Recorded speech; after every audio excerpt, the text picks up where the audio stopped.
We go from dirty old rubber covered garden to DIY decking built on a slope to this, which I'm sure you can guess what it is, but you'll have to wait until the end to actually see it properly. I'm going to show you every step of the process along the way, as well as highlights of the big game at the end. Tree getting cut down. Bye bye tree. So we start off by building a wooden rectangle in the shape of the football pitch. Just so you know, you are watching this at times 500 speed. So it does actually take a long time to do all this, but at 500 speed it looks like it's going real quick. So that's all the beams across. You can see I've put another one underneath them for extra support with some legs. At this point there's not enough legs, it does need more legs putting on there to make it a bit less bouncy and a bit stronger, which I'm doing right now. Then we're on to the exciting part, actually putting down it's actually OSB that you can see there, oriented strand board, which is 18mm thick, and that will be the base that will be the actual football pitch.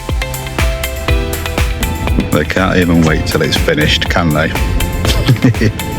You could have waited till it was finished at least. Handrails in now as well, as you can see. That was done really quick. I did decide to put a second layer of OSB down as well. Just wanted the deck to be really strong for the girls. So just finishing screwing down the last bits of the deck, trim the front off, and then we're on to waterproof membrane. The OSB is not actually waterproof by nature, so I've got to put something down to protect it from the rain, etc. So that's what that's for. And then onto the carpet, exterior green carpet, acts as the football pitch. Not used this stuff before, but hopefully it lasts okay. It looks quite strong anyway. We'll see over time, won't we? Alright then, so we are at the point where we have our first goal on the decking. And we have happy children. Okay, it's not finished yet, obviously. We've still got carpet to fit. I need to strengthen the handrails, put the front on, build the other goal, do the white line markers, but, you know, we're making progress. Anyway, it's at a point where these kids are happy. We realised after a bit of testing out that the net I put there to stop the ball going over the fence wasn't high enough, so just putting another net on top of the original net.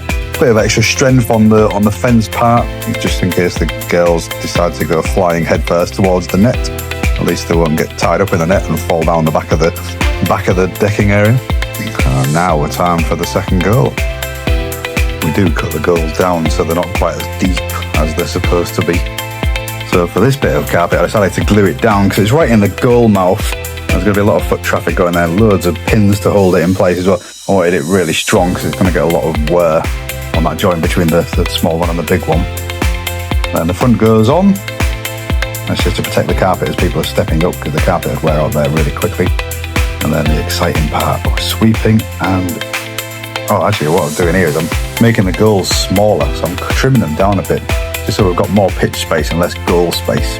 Followed by a good hoover up. And then me and the girls are doing the lines. Starting to look like a football pitch. So this next bit is just like watching Match of the Day. Highlights of the big game of the day, Dada versus the girls. Anyway, thanks for watching the video and I hope you enjoyed it. We love our new football pitch. Anyway, hopefully we'll see you on another video. Bye bye.